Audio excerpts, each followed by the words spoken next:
Students, ਆਪਣਾ ਅੱਜ ਦਾ topic ਹੈਗਾ ਧਰਮ ਸੁਧਾਰ ਅੰਦੋਲਨ ਦੇ ਆਰਥਿਕ ਪ੍ਰਭਾਵ ਅਤੇ ਰਾਜਨੀਤਿਕ ਪ੍ਰਭਾਵ। ਸਭ ਤੋਂ ਪਹਿਲਾਂ ਆਪਾਂ ਗੱਲ ਕਰਦੇ ਹਾਂ ਆਰਥਿਕ ਪ੍ਰਭਾਵ ਬਾਰੇ। ਫਸਟ ਪੁਆਇੰਟ ਹੈਗਾ ਵਪਾਰ ਅਤੇ ਵਣਜ ਦਾ ਵਿਕਾਸ। ਜਿਹੜਾ ਧਰਮ ਸੁਧਾਰ ਅੰਦੋਲਨ ਚੱਲਿਆ ਸੀ, ਇਹਦੇ ਨਾਲ ਵਪਾਰ ਅਤੇ ਵਣਜ ਦਾ ਬਹੁਤ ਜ਼ਿਆਦਾ ਵਿਕਾਸ ਹੋਇਆ ਸੀ, ਕਿਉਂਕਿ ਜਿਹੜੀ ਪੁਰਾਣੀ ਕੈਥੋਲਿਕ ਚਰਚ ਦੀ ਜਿਹੜੀ ਵਿਚਾਰਧਾਰਾ ਸੀ, ਉਸ ਦੇ ਅਨੁਸਾਰ ਧਨ ਕਮਾਉਣਾ ਜਾਂ ਆਪਣਾ ਪੈਸਾ ਵਿਆਜ ਉੱਤੇ ਦੇਣਾ, ਇਹ ਸਾਰੀਆਂ ਗੱਲਾਂ ਸੀ ਜਿਹੜੀਆਂ ਧਰਮ ਦੇ ਖਿਲਾਫ ਮੰਨੀਆਂ ਜਾਂਦੀਆਂ ਸੀ। ਲੋਕ ਇਸੇ ਗੱਲਾਂ ਨੂੰ ਅੰਧ ਵਿਸ਼ਵਾਸ ਦੇ ਵਿੱਚ ਆ ਕੇ ਮੰਨੀ ਜਾਂਦੇ ਸੀ, ਤਾਂ ਕਰਕੇ ਉਹਨਾਂ ਦੇ ਵਿੱਚ ਪੈਸਾ ਕਮਾਉਣ ਦਾ ਕੋਈ ਉਹਨਾਂ ਨੂੰ ਲਾਲਚ ਨਹੀਂ ਸੀ। ਪਰ ਹੌਲੀ ਹੌਲੀ ਜਿਵੇਂ ਹੀ ਧਰਮ ਸੁਧਾਰ ਅੰਦੋਲਨ ਚੱਲਿਆ, ਧਰਮ ਸੁਧਾਰ ਅੰਦੋਲਨ ਦੇ ਜਿਹੜੇ ਆਗੂ ਸੀਗੇ, ਉਹਨਾਂ ਨੇ ਇਸ ਵਿਚਾਰਧਾਰਾ ਦਾ ਜਿਹੜਾ ਖੰਡਨ ਕੀਤਾ ਸੀ। ਉਹਨਾਂ ਨੇ ਵਧੇਰੇ ਧਨ ਕਮਾਉਣਾ ਅਤੇ ਆਪਣੇ ਪੈਸੇ ਨੂੰ ਵਿਆਜ ਉੱਤੇ ਦੇਣ ਨੂੰ ਉਚਿਤ ਦੱਸਿਆ ਸੀ, ਜਿਹਦੇ ਕਰਕੇ ਹੌਲੀ ਹੌਲੀ ਜਦੋਂ ਲੋਕਾਂ ਦੇ ਵਿੱਚ ਜਾਗ੍ਰਿਤੀ ਆਈ ਤਾਂ ਉਹਨਾਂ ਲੋਕਾਂ ਦੇ ਵਿੱਚ ਵੀ ਜਿਹੜਾ ਕੈਥੋਲਿਕ ਚਰਚ ਵਾਲਾ ਅੰਧ ਵਿਸ਼ਵਾਸ ਵਾਲਾ ਜਿਹੜਾ ਉਹਨਾਂ ਦੇ ਉੱਤੇ ਪ੍ਰਭਾਵ ਪਿਆ ਹੋਇਆ ਸੀ, ਉਹ ਹਟਿਆ ਅਤੇ ਉਹਨਾਂ ਲੋਕਾਂ ਨੂੰ ਧਨ ਕਮਾਉਣ ਦੀ ਜਿਹੜੀ ਸੀ ਲਾਲਸਾ ਵਧੀ, ਜਿਸ ਕਰਕੇ ਵਪਾਰ ਅਤੇ ਵਣਜ ਦਾ ਬਹੁਤ ਜ਼ਿਆਦਾ ਵਿਕਾਸ ਹੋਇਆ। ਨੈਕਸਟ ਪੁਆਇੰਟ ਹੈਗਾ ਕਿਸਾਨਾਂ ਦੀ ਤਰਸਯੋਗ ਹਾਲਤ। ਧਰਮ ਸੁਧਾਰ ਅੰਦੋਲਨ ਦੇ ਨਾਲ ਸੀ ਜਿਹੜੀ ਕਿਸਾਨਾਂ ਦੀ ਹਾਲਤ 'ਤੇ ਬਹੁਤ ਅਸਰ ਪਿਆ ਸੀ। ਇਸ ਦੇ ਵੀ ਕਈ ਕਾਰਨ ਸੀਗੇ, ਜਿਵੇਂ ਜਿਹੜਾ ਇੱਕ ਮਾਰਟਿਨ ਲੂਥਰ ਨੇ ਵਿਚਾਰ ਪੇਸ਼ ਕੀਤਾ। ਉਹ ਕਹਿੰਦੇ ਵੀ ਜਿਹੜੇ ਕਿਸਾਨ ਸੀਗੇ ਉਹਨਾਂ ਦੇ ਵਿੱਚ ਬਹੁਤ ਤੇਜ਼ੀ ਨਾਲ ਸੀ ਜਿਹੜੀ ਜਾਗ੍ਰਿਤੀ ਆਈ ਸੀਗੀ।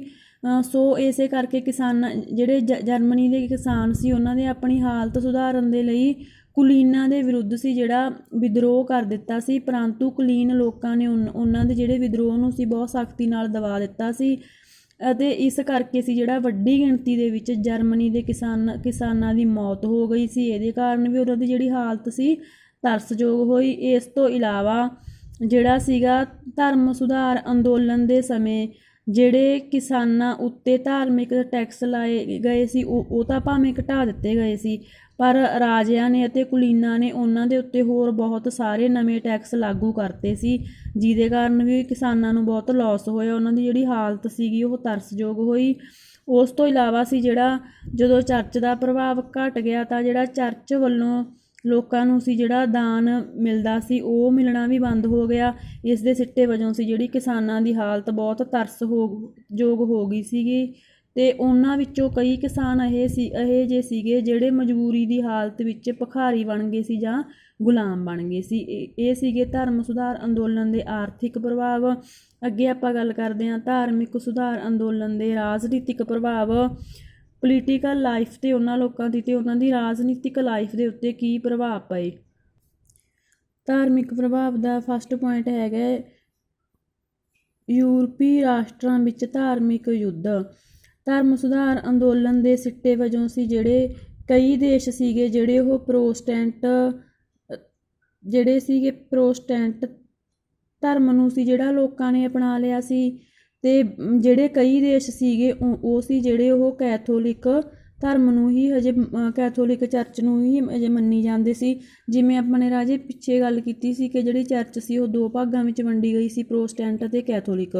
ਸੋ ਧਰਮ ਸੁਧਾਰ ਅੰਦੋਲਨ ਦੇ ਸਿੱਟੇ ਵਜੋਂ ਜਿਹੜੇ ਕਈ ਦੇਸ਼ ਸੀ ਉਹ ਤਾਂ ਪ੍ਰੋਟੈਸਟੈਂਟ ਨੂੰ ਮੰਨ ਰਹੇ ਸੀ, ਕਈ ਸੀ ਜਿਹੜੇ ਕੈਥੋਲਿਕ ਨੂੰ ਮੰਨ ਰਹੇ ਸੀਗੇ, ਜਿਹਦੇ ਸਿੱਟੇ ਵਜੋਂ ਜਿਵੇਂ ਕਿ ਪ੍ਰੋਟੈਸਟੈਂਟ ਅਤੇ ਕੈਥੋਲਿਕ ਦੇ ਵਿੱਚ ਸੀ ਜਿਹੜੀ ਆਪਸੀ ਦੁਸ਼ਮਣੀ ਸੀਗੀ, ਉਸੇ ਕਰਕੇ ਇਹ ਸਾਰੇ ਦੇਸ਼ਾਂ ਦੇ ਵਿੱਚ ਵੀ ਆਪਸ ਦੇ ਵਿੱਚ ਜਿਹੜੀ ਦੁਸ਼ਮਣੀ ਸੀ ਬਹੁਤ ਵੱਧ ਚੁੱਕੀ ਸੀ। ਕੈਥੋਲਿਕ ਨੂੰ ਮੰਨਣ ਵਾਲੇ ਸੀ ਜਿਹੜੇ ਪ੍ਰੋਟੈਸਟੈਂਟ ਵਾਲਿਆਂ ਨੂੰ ਮੰਨਣ ਵਾਲਿਆਂ ਤੋਂ ਬਹੁਤ ਨਫ਼ਰਤ ਕਰਦੇ ਸੀ, ਅਤੇ ਪ੍ਰੋਟੈਸਟੈਂਟ ਵਾਲੇ ਕੈਥੋਲਿਕ ਵਾਲਿਆਂ ਤੋਂ ਬਹੁਤ ਨਫ਼ਰਤ ਕਰਦੇ ਸੀਗੇ, ਜਿਸ ਦਾ ਸਿੱਟਾ ਇਹ ਨਿਕਲਿਆ ਕਿ 16ਵੀਂ ਸਦੀ ਅਤੇ 17ਵੀਂ ਸਦੀ ਦੇ ਵਿਚਕਾਰ ਇੱਕ ਬਹੁਤ ਜ਼ਿਆਦਾ ਜਿਹੜਾ ਭਿਆਨਕ ਯੁੱਧ ਹੋਇਆ ਸੀਗਾ।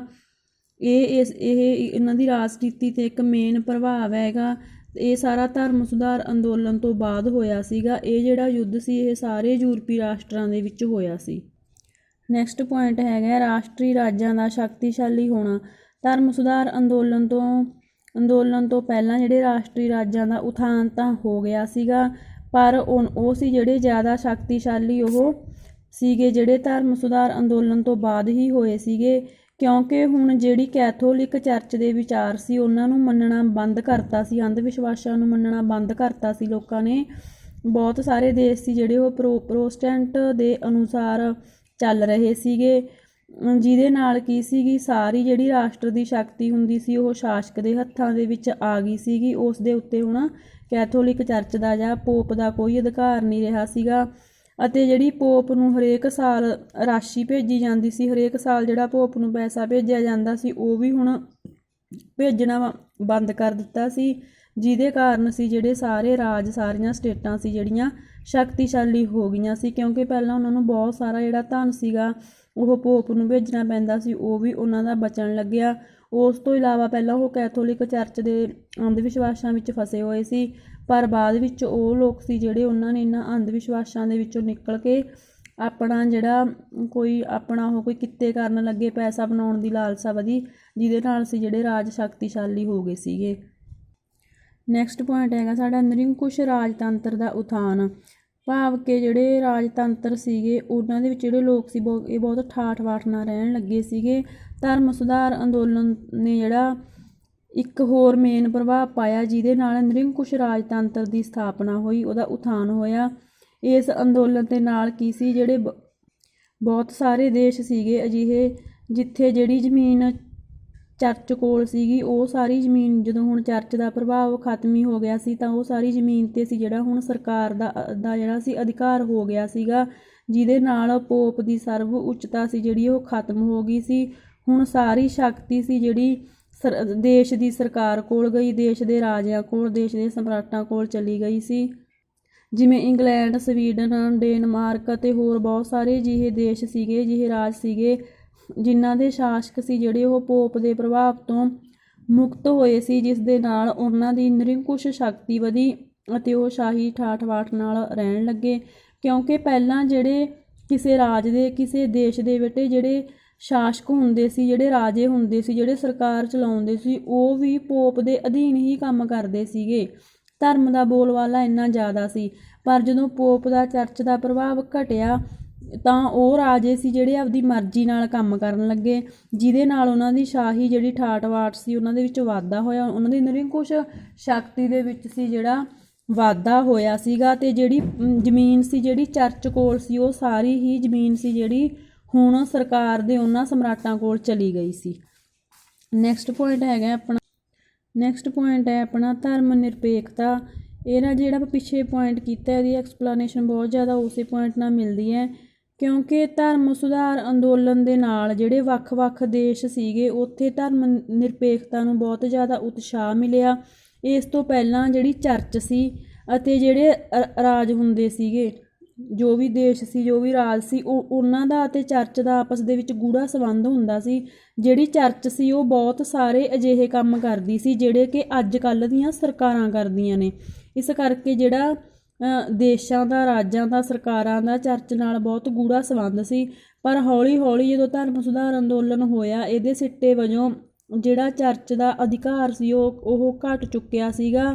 ਜਿਹੜੀਆਂ ਜ਼ਮੀਨਾਂ ਸੀ ਉਹ ਹੁਣ ਸਰਕਾਰ ਕੋਲ ਚਲੀਆਂ ਗਈਆਂ ਸੀ, ਜਿਹਦੇ ਕਾਰਨ ਸੀ ਜਿਹੜਾ ਸਾਰਾ ਕੁਝ ਹੁਣ ਚਰਚ ਨੇ ਤੋਂ ਬੰਦ ਹੋ ਗਿਆ ਸੀ। ਜੋ ਸਰਕਾਰ ਦੇ ਕੰਮ ਚਰਚ ਕਰਦੀ ਸੀ ਉਹ ਸਾਰੇ ਹੁਣ ਖਤਮ ਹੋ ਚੁੱਕੇ ਸੀ। ਹੁਣ ਸਾਰੀ ਸ਼ਕਤੀ ਸੀ ਜਿਹੜੀ, ਸਾਰੇ ਕੰਮ ਧੰਦੇ ਸੀ ਉਹ ਸਿਰਫ ਸਰਕਾਰ ਹੀ ਕਰਨ ਲੱਗ ਗਈ ਸੀਗੀ, ਜਿਸ ਦੇ ਵਜੋਂ ਆਪਾਂ ਕਹਿ ਸਕਦੇ ਹਾਂ ਕਿ ਇਹ ਸਾਰਾ ਕੁਝ ਸੀ ਜਿਹੜਾ ਧਰਮ ਸੁਧਾਰ ਅੰਦੋਲਨ ਦੇ ਕਾਰਨ ਹੀ ਹੋਇਆ ਸੀ। ਧਰਮ ਨਿਰਪੇਖਤਾ ਨੂੰ ਉਤਸ਼ਾਹ ਵੀ ਇਸੇ ਕਾਰਨ ਹੀ ਮਿਲਿਆ ਸੀ। ਐਂਡ ਆਪਣਾ ਲਾਸਟ ਪੁਆਇੰਟ ਹੈਗਾ ਨਵੀਆਂ ਰਾਜਨੀਤਿਕ ਵਿਚਾਰਧਾਵਾਂ ਦਾ ਜਨਮ। ਧਰਮ ਸੁਧਾਰ ਅੰਦੋਲਨ ਨੇ ਮਨੁੱਖ ਨੂੰ ਸੀ ਜਿਹੜਾ ਮਾਨਸਿਕ ਸੁਤੰਤਰਤਾ ਪ੍ਰਾਪਤ ਕੀਤੀ। ਦਿਮਾਗੀ ਤੌਰ 'ਤੇ ਹੁਣ ਜਿਹੜਾ ਇੱਕ ਮਨੁੱਖ ਸੀ ਉਹ ਆਜ਼ਾਦ ਹੋ ਚੁੱਕਿਆ ਸੀ। ਪਹਿਲਾਂ ਜਿਹੜੇ ਵਿਅਕਤੀ ਸੀ ਉਹ ਚਰਚ ਤੇ ਅਤੇ ਪੋਪ ਦੇ ਇੱਕ ਤਰ੍ਹਾਂ ਦੇ ਆਪਾਂ ਗੁਲਾਮ ਹੀ ਕਹਿ ਸਕਦੇ ਹਾਂ, ਕਿਉਂਕਿ ਉਹਨਾਂ ਨੂੰ ਸਾਰਾ ਕੁਝ ਉਹਨਾਂ ਦੇ ਅਕੋਰਡਿੰਗ ਹੀ ਕਰਨਾ ਪੈਂਦਾ ਸੀ।